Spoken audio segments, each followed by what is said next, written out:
দেশে দারিদ্র্য কিছুটা কমলেও সম্পদের বৈষম্য বেড়েছে মত অর্থনীতিবিদদের। সামাজিক বিবেচনায় নানা কর্মসূচি নিচ্ছে সরকার।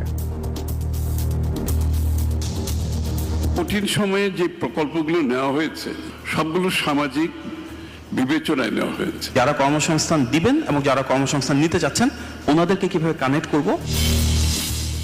আজকের পর থেকেই কমে আসবে লোডশেডিং জানালেন বিদ্যুৎ প্রতিমন্ত্রী। সংকট মোকাবেলায় সরকার সর্বোচ্চ চেষ্টা করছে। বাংলাদেশের সরকারি ক্রয় সংক্রান্ত চুক্তির তথ্য সবার জন্য প্রকাশ করার সুপারিশ যুক্তরাষ্ট্রের নিরীক্ষা প্রতিষ্ঠানকে আন্তর্জাতিক মানের স্বাধীনতা দেওয়ার দাগে। আমন্ত্রণ ব্যবসা বাণিজ্য আর অর্থনীতির সর্বশেষ খবর নিয়ে নিউজ 24 এর নিয়মিত আয়োজন পূবালী ব্যাংক পেলস বিজনেস টাইমে। সাথে আছে পিঙ্কি সানোয়ার। এতক্ষণ দেখছিলেন সংবাদ শিরোনাম। দেশের দারিদ্র্য কিছুটা কমলেও সম্পদের বৈষম্য বেড়েছে মন্তব্য করেছেন অর্থনীতিবিদ ডক্টর দেবপ্রিয় ভট্টাচার্য। রাজধানীর চীন মৈত্রী সম্মেলন কেন্দ্রে এক সেমিনারে কথা বলেন তিনি। আয়োজনে অংশ নেন অর্থমন্ত্রী আমির খসরু মাহমুদ চৌধুরী ও প্রধানমন্ত্রীর শিক্ষা উপদেষ্টা মাহাদি আমিন। তারা বলেন, দেশের কঠিন অর্থনৈতিক পরিস্থিতির মধ্যেও সামাজিক বিবেচনায় নানা কর্মসূচি নিচ্ছে সরকার। জাতীয় গড়ের আড়ালে ঢাকা পড়ছে দেশের প্রকৃত বৈষম্যের চিত্র। শিক্ষা, স্বাস্থ্যসহ প্রায় সব খাতেই পিছিয়ে পড়া জনগোষ্ঠীর বঞ্চনা প্রকট। এতে প্রতিনিয়ত বাধাগ্রস্ত হচ্ছে অন্তর্ভুক্তিমূলক উন্নয়ন।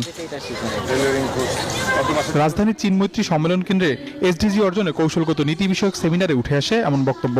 দরিদ্র জনগোষ্ঠীর জন্য নীতি সহায়তার পরামর্শ দেন অর্থনীতিবিদ ডক্টর দেবপ্রিয় ভট্টাচার্য। সাম্প্রতিক কালে দারিদ্র বিমোচনের হার শ্লথ হয়ে গেছে। যেহেতু আগে যত দ্রুত 1% প্রবৃদ্ধি করলে যতখানি গরিব মানুষ কমে যেত, এখন তার চেয়ে অনেক কম মানুষ কমে যাচ্ছে। সেহেতু উন্নয়নের প্রবৃদ্ধির যে চরিত্র সেটা নিয়ে প্রশ্ন উঠেছে। টেকসই উন্নয়ন লক্ষ্যমাত্রা বা এসডিজি বাস্তবায়নে সরকারের নানা উদ্যোগের কথা তুলে ধরেন অর্থমন্ত্রী। কঠিন সময়ে যে প্রকল্পগুলো নেওয়া হয়েছে সবগুলো সামাজিক বিবেচনায় নেওয়া হয়েছে। বাংলাদেশের একেবারে নিম্ন আয়ের মানুষ, তাদেরকে নিয়ে বিবেচনার মধ্যে করা হয়েছে। প্রধানমন্ত্রীর শিক্ষা উপদেষ্টা সহ বক্তাদের কথায় উঠে আসে অন্তর্ভুক্তিমূলক উন্নয়নে গুরুত্ব দেওয়ার তাগিদ। আমাদের লক্ষ্য সেই এমপ্লয়মেন্ট এক্সচেঞ্জের মাধ্যমে ডিমান্ড এবং সাপ্লাইকে কানেক্ট করা, অর্থাৎ জেলা পর্যায়ে আমরা চলে যাব এবং সেখানে লোকাল যারা এমপ্লয়ার রয়েছে এবং এমপ্লয়ি রয়েছে, যারা কর্মসংস্থান দিবেন এবং যারা কর্মসংস্থান নিতে যাচ্ছেন ওনাদেরকে কিভাবে কানেক্ট করব, কিভাবে আমরা ফিজিক্যাল এবং ভার্চুয়াল বোথ স্পেসে তাদের কাজের সুযোগ করে দিব। মানুষের সৃজনশীলতা কাজে লাগানোর সুযোগ সৃষ্টির পরামর্শ উঠে আসে সেমিনারে। এ লক্ষ্যে কাজ করার কথা জানান সরকারের মন্ত্রী ও উপদেষ্টারা। বিভিন্ন সেক্টর আবি আব্দুল্লাহ, নিউজ 24, ঢাকা। দেশজুড়ে তীব্র লোডশেডিং এ বিপর্যস্ত মানুষ। বিদ্যুৎ থাকছে না ঘন্টার পর ঘন্টা। বন্ধ রাখতে হচ্ছে কারখানা, দোকানপাট। বিপাকে ব্যবসায়ীরা। এমন দশা থেকে স্থায়ী মুক্তি চান তারা। বিদ্যুৎ প্রতিমন্ত্রী বলছেন, দ্রুতই কমে আসবে লোডশেডিং। প্রতিনিধিদের তথ্যচিত্রে ডেস্ক রিপোর্ট। ব্যবসা গরমে ওষ্ঠাগত প্রাণ, মরার উপর খাড়ার ঘা, তীব্র লোডশেডিং। দিন কিংবা রাত বেশিরভাগ সময়ই থাকছে না বিদ্যুৎ। থমকে যাচ্ছে স্বাভাবিক জনজীবন। এমন দশা দেশ জুড়েই। ভুক্তভোগীদের অভিযোগ, বিদ্যুতের আসা যাওয়ার কোনো হিসাব নেই। 24 ঘন্টার মধ্যে কোথাও কোথাও বিদ্যুতের দেখা মিলছে না 8 থেকে 16 ঘন্টা পর্যন্ত। 10 মিনিট থেকে 1 ঘন্টা থাকলে এরপর থাকে না ঘন্টা দুয়েক। 8-10 ঘন্টা চাকরি ডিউটি করার পরে আমরা বাসায় যাই, এগুলো হ্যান্ড সুইচ দিলে যাই দেখি বিদ্যুৎ নাই। 5 মিনিট থাকলে 20 মিনিট থাকে না।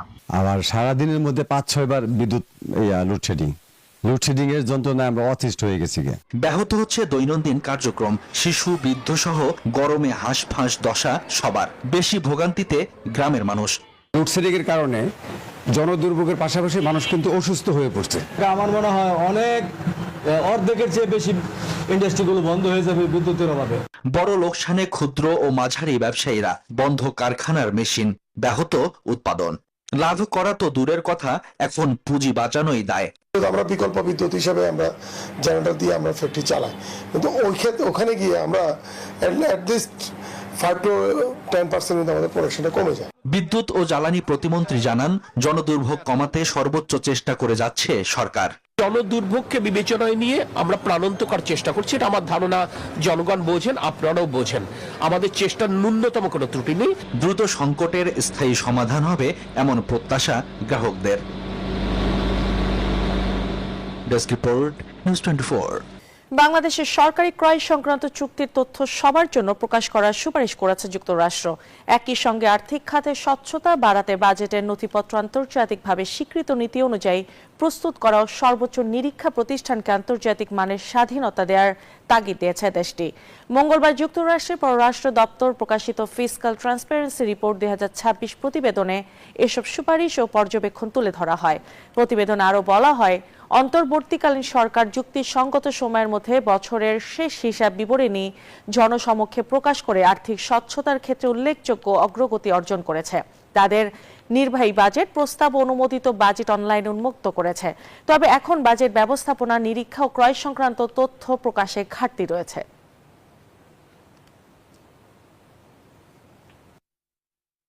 ইন্দোনেশিয়া ও মালয়েশিয়া সহ 12টি দেশের সাথে মুক্ত বাণিজ্য চুক্তি বা এফটিএ করতে আলোচনা চলছে বাংলাদেশের। দ্রুতই শুরু হবে ইউরোপীয় ইউনিয়নের সাথেও আনুষ্ঠানিক আলোচনা, এমন তথ্য জানিয়েছেন বাণিজ্যমন্ত্রী খন্দকার আব্দুল মুক্তাদির। বুধবার বেসরকারি গবেষণা সংস্থা BIISS আয়োজিত সেমিনারে অংশ নেন তিনি। এ সময় $3 ট্রিলিয়ন বৈশ্বিক হালাল বাজারের সম্ভাবনা কাজে লাগাতে সমন্বিত নীতি ও সার্টিফিকেশন এজেন্সি গঠনের তাগিদ দেন অর্থনীতিবিদরা। বিশ্বজুড়ে দ্রুতই বাড়ছে হালাল পণ্যের বাজার। বর্তমানে এর আকার প্রায় $3 ট্রিলিয়ন, যেখানে বাংলাদেশের হিস্সা মাত্র $1 বিলিয়ন। উৎপাদন খরচ কম হওয়ার পরও হালাল পণ্যের এত বড় বাজার ধরতে পারছে না Bangladesh.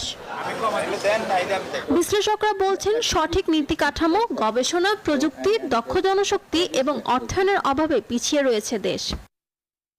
Tourism and hospitality, so that's a big, in fact, an expanding market.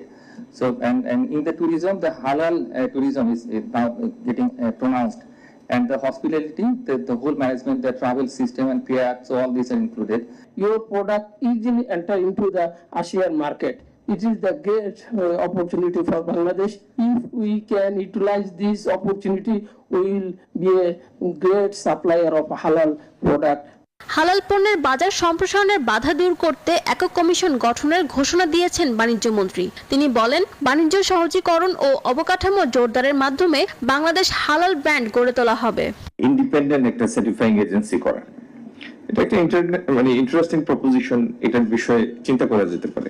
Charge নেই পার টেস্টে, এটা আমরা চেক করে দেখব।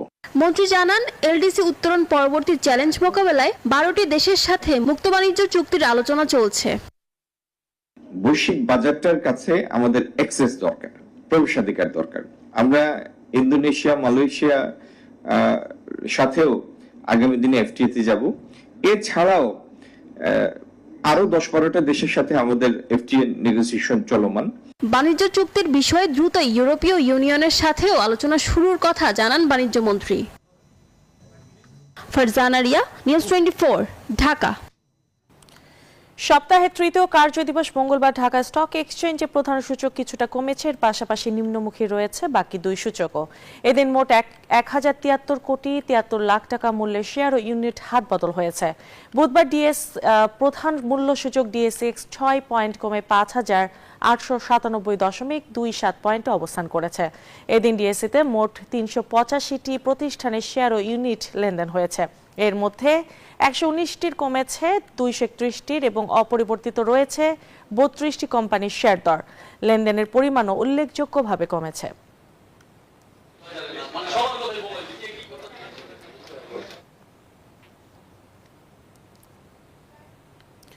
প্রাণ আরএফএল গ্রুপের পৃষ্ঠপোষকতায় দেশে প্রথমবারের মতো শুরু হয়েছে জাতীয় পর্যায়ে এআই কন্টেন্ট প্রতিযোগিতা prism AI creative award 2026। Spike story লিমিটেডের উদ্যোগে তরুণদের সৃজনশীলতা ও এআই প্রযুক্তির বিকাশে এই আয়োজন করা হয়েছে। প্রতিযোগিতায় এআই বিজ্ঞাপন, ফিল্ম, মিউজিক, ভিডিও ও ফ্যাশন এই 4 বিভাগে অংশ নেওয়া যাবে। বিজয়ীদের জন্য থাকছে সর্বমোট 10 লাখ টাকার নগদ অর্থ পুরস্কার। বিস্তারিত তথ্য প্রাণ আরএফএল ওয়েবসাইটে পাওয়া যাবে।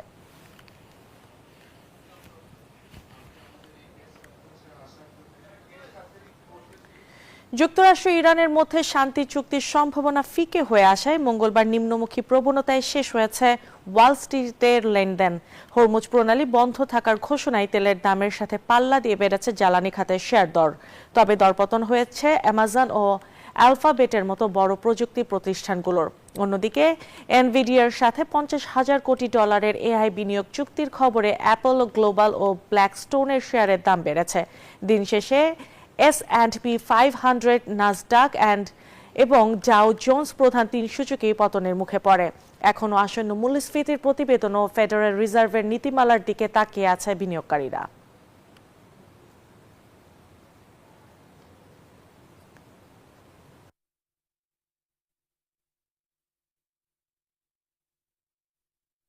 শেষ করছি Pubali bank PLC business time. ধন্যবাদ।